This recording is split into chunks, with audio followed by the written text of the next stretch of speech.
Good morning, class, and thank you so much for coming to Saturday school. If you can just please let Miss Ramos or Miss Adame know to send me your names. For those of you that complete quality work, I will be helping you by adjusting your exam grade. It is a summative grade, but because you are putting in the effort to come to Saturday school and go over the material, I will help you out and I will adjust that grade. So, again, thank you so much for being here on a Saturday so we can go over this exam. So, this exam is primarily made up of past STAR questions. So, Unit 8, we were talking about evolution, right? And how evolution is change over time. It was very big on vocabulary. So, if you go back and check on your review material, you're going to see a lot of it was vocabulary based, and we're going to see that same thing on Unit 9. So let's get started, class. When you are taking this exam, you do have a highlighter option. I highly recommend that you use the highlighter and cross out option as well. Common baboons live in the savanna in breeding groups called troops. So we know that the troops are the breeding groups. Females stay with the troop. Younger, less dominant males leave to join a neighboring troop, which is the likely outcome of the movement by young males. So our key words we should see is movement. So the smaller boys or the smaller males end up moving away. So gene flow, if we remember, gene flow is when genes move in and out of a population.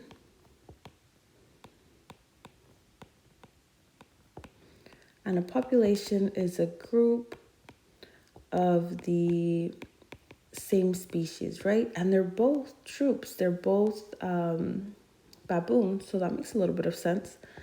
Allele frequencies suddenly change. When one organism leaves, it's not going to cause a sudden change like that. Remember, when something suddenly changes, if you go look back at your vocabulary, that is called genetic drift.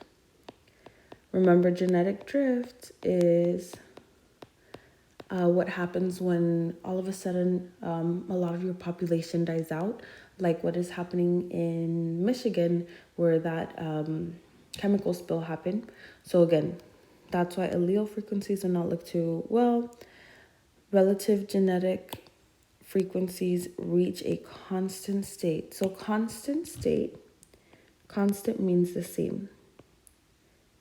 It is very hard to have things stay constant, especially our genotypic frequencies. That means it would just be like asexual reproduction. Things are just making copies of itself. So this one definitely does not make sense. And intermediate phenotypes increase in the species. If you remember the different types of evolution, we had directional that goes in one direction, and the ones that chose the intermediate. So this is talking about evolution and choosing the median. So we know it is not evolving. The baboon just moved to a different group. So just by knowing your vocabulary, we know that genetic drift is not happening. There wasn't a sudden change in population from one generation to another. There is no constant state. Everything's changing, and you're saying that it's changing because the male moved out, and there is no intermediate species. You do not see that type of evolution happening. So your best answer is definitely gene flow. When one organism moves to another population, that is gene flow. Our next question, class. This one's interesting.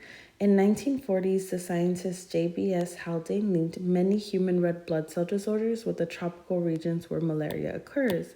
So, red blood cells disorders happen mainly where tropical regions where malaria is. Haldane hypothesized that the widespread presence of these red blood cell disorders, as well as traits that protect individuals from malaria, were the result of natural selection. So we're talking about protection from malaria because we want a trait that is advantageous.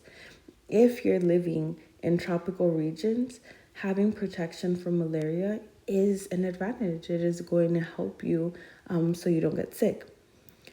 Haldane's hypothesis was later confirmed by the research of A.C. Allison. Resistance to malaria carried by individuals in area where malaria is widespread is a result of. So again, we read right here that the original scientist said it was natural selection. And then it says here his information was confirmed. So which one is going to prove to you that it was natural selection? Over time, the population changed and there was this resistance to malaria. So a vaccine against malaria. Think about that. Does that tie into natural selection? The individual's genetic composition. If we remember in natural selection, what happens? So natural selection equals the change in population over time, right? So change in pop, and the traits or gene pool change. Because the parents keep passing down these advantageous traits until the population just keeps getting better. Antibiotic medications. In case you do not know, malaria is a virus that is carried. So antibiotic medications works on bacteria. Remember, viruses are non-living, so there's really no medication that we have against viruses. So we know for sure C is out. We can also cross out the vaccine against malaria because it has nothing to do with natural selection. And then lastly, the individual's behavior avoiding infection. So are these people just hiding and completely avoiding it? No, I mean, it is in their region. So your best answer was the individual's genetic composition. So make sure that we have a tie that in natural selection, over time, the genetic composition, the actual genes of that population, that gene pool is going to change to have the better trait, the advantageous trait.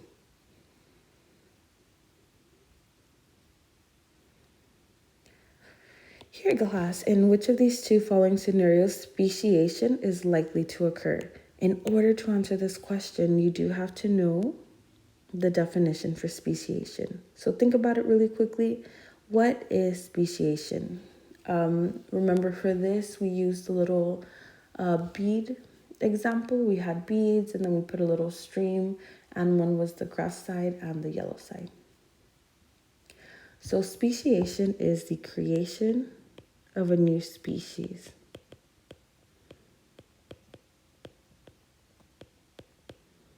If you remember, for a species to be created, they have to be separated for a long time. So it's geographical isolation, and you can also have reproductive isolation. I know that it's very hard to write on your exam because it is on the computer, but you do have a note option. Doing this little brain dump where you put all the information that you know will also be very beneficial. So two previously isolated populations of fish are united when the dam is removed from the river. These organisms have been separated for a very, very long time. They were isolated, so will a new species be created? This one, they're already different populations, so they will not be able to reproduce. That one doesn't seem like it is it.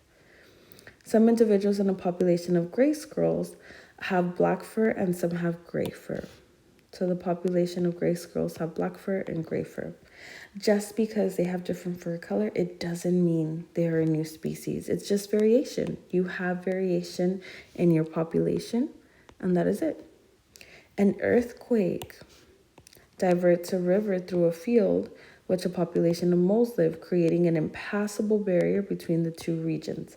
Yes, if you remember this, guys, whenever organisms are separated for too long, or species are separated for too long, they have no choice and they eventually become their own species.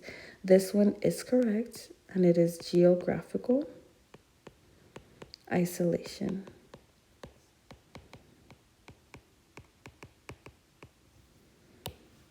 A small number of lizards are accidentally introduced on an island far from the mainland. So remember, speciation is a creation of a new species. If lizards from one area are introduced to another area, that is going to open up the opportunity to create a new species, right? So this one is a maybe. Remember, on the question it says two. And a hummingbird population are randomly attracted to plants that have different colors of flowers. Just because they're attracted to different colored plants, it doesn't mean that it's going to create a new species. So based on process of elimination and what you know about speciation and how speciation occurs, C and D were your best answers for this question. As you're going through the exam, please make sure to make notes. Going through the notes, using that evidence and support, like the notes that we're using on the side, that is what's going to help you get that credit and adjust the Unit 8 exam grade. Moving on, class, I love graphs. We've been using graphs for a while. So which of the following expressions represents the frequency? So we did go over frequency together, which is like, if you remember, we asked what is the frequency of people wearing sweaters on the table. So how many times does this come up?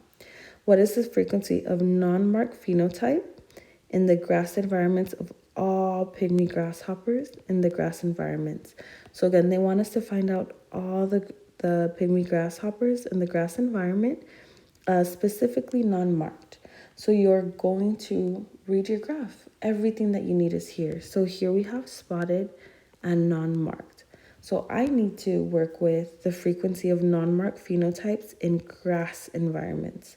So grass is green, sand is yellow. I know I'm not doing anything with sand, so I can cross that out. Non-marked, it gives me the numbers. So the frequency of non-marked grasshoppers, I know the number on top is going to be 48. Now on your own, think about what number is going to be on the bottom. The question reads, the frequency of non-marked grass environments of all pygmy grasshoppers in the grass environment. So on the bottom, we want to find out the total amount of grasshoppers on the in the grass environment. So I have 48, and I'm going to add 28. So now, just by using process of elimination, we can look at it. This one has the correct frequency on top, but the population on the bottom is correct. This one has the correct frequency on the top, and this one is also correct. B is looking really good. 48 on top, 48. This 19 makes this incorrect. And then lastly, 48 plus 19. There is a whole mess going on here. But our answer was right there. So B is your best answer. So again, all the information is there. You just have to read and follow step by step what the question told you to do. So based on the information, which of the following pairs of claim and evidence best explains the evolution of colored patterns in pygmy grasshoppers? So we want to support what we see here. If you look here, non-marked grasshoppers are the highest in grasslands. So something about having an advantageous trait in grasslands. So spotted grasshoppers, oh no, it marked off.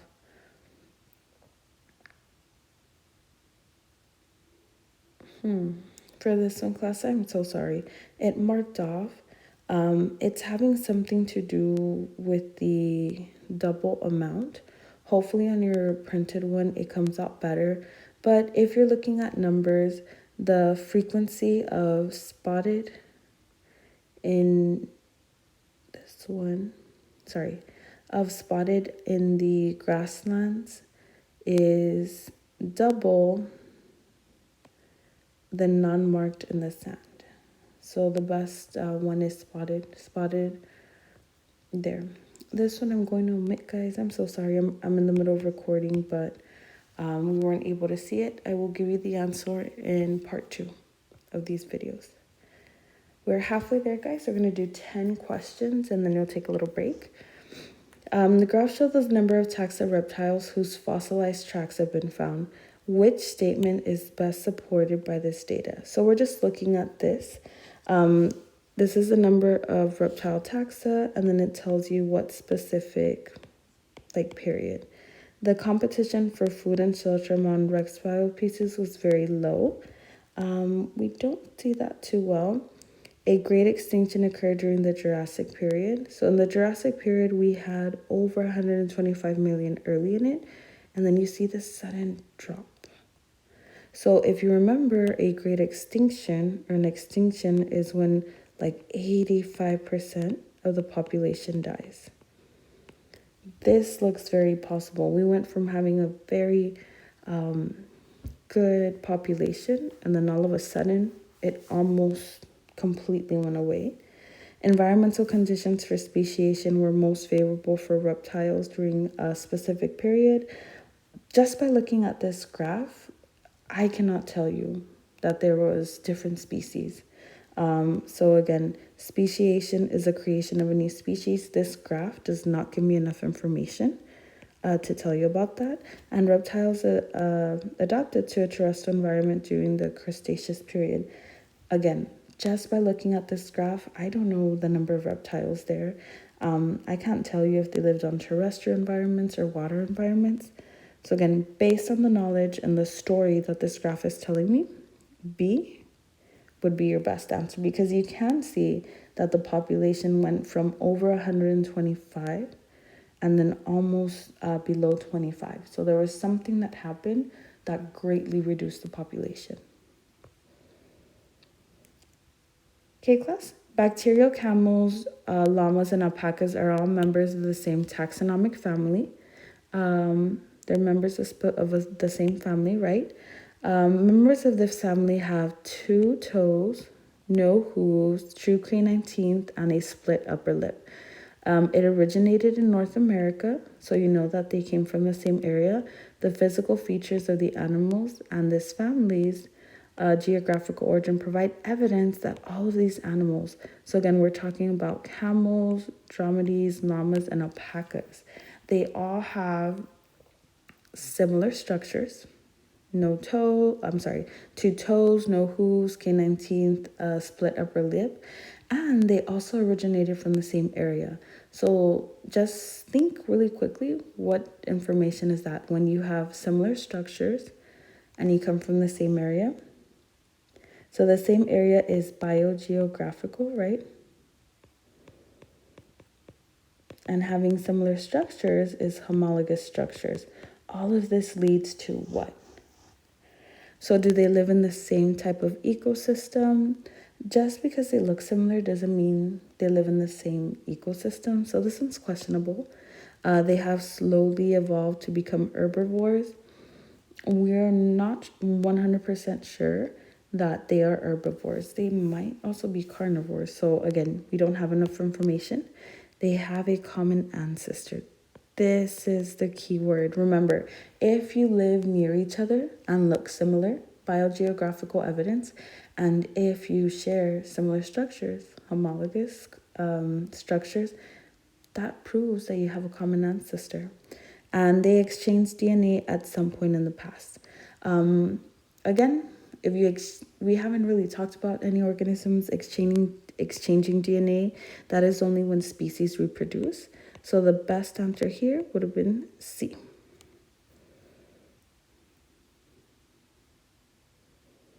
So here, going on to question 7, researchers studying populations of lizards compare the protein in cytochrome B in different populations. The table shows the number of differences in proteins between different populations.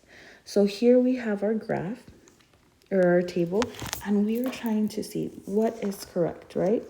So again, this question also cut off. Here we have Atlantica and Stanlini. So Atlantica,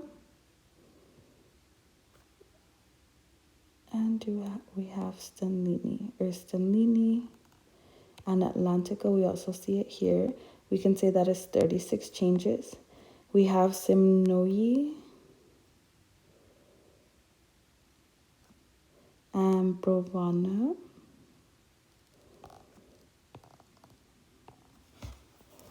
So this one is reading it across. It does look a little bit different. Those are their differences. The Coyote, Estuary, and who else? I cannot see C. But just by looking at this question, I think it's going to ask which one has the greater differences. And you can see there that it would be, or the ones that are most related is the one with the less differences, and it would be B. So how would you justify that? Organisms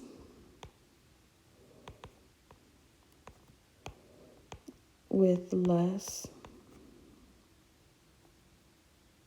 differences are more closely related. I'll go back to completely show you question 8 on the second video. Here, the green frogs found in many parts of the United States, it shows their reproduction. And why does the ability of laying 1,000 to 5,000 eggs increase the fitness of the species? So again, in order to answer this question, we need to know the definition of fitness. Fitness is the ability to live and reproduce. That is how you show that you are fit. You live and reproduce. So having 1,000 to 5,000 eggs, how does that help us live and reproduce? It increases opportunities for offspring to compete for limited resources. Again, when you are competing for limited resources, does that help you live or reproduce in any way? It doesn't, right? So we can cross that one out. It increases the probability that some offspring will survive long enough to reproduce. Ding, ding, ding, right? Those are the key words about fitness. We live and have babies. So this one is looking pretty good. It increases the probability that moving water will promote gene flow from one population to another. So if we remember, gene flow is just when genes move around. But again, how does that help with fitness? Fitness is the ability to live and reproduce. So we can cross that one out. And it increases the chance of recombination of alleles, leading to genetic drift in the population. We know genetic drift is like a change in the population all of a sudden, but how does that help you live and reproduce? So again, we always tie back to fitness because we're looking how we increase fitness. And again, being able to have 1,000 to 5,000 eggs in one reproduction cycle is increasing your chances of surviving and surviving long enough to reproduce. We're on our second to the last question for this first section. The prey population consists of individuals with a variety of running speeds, so they all run at different speeds.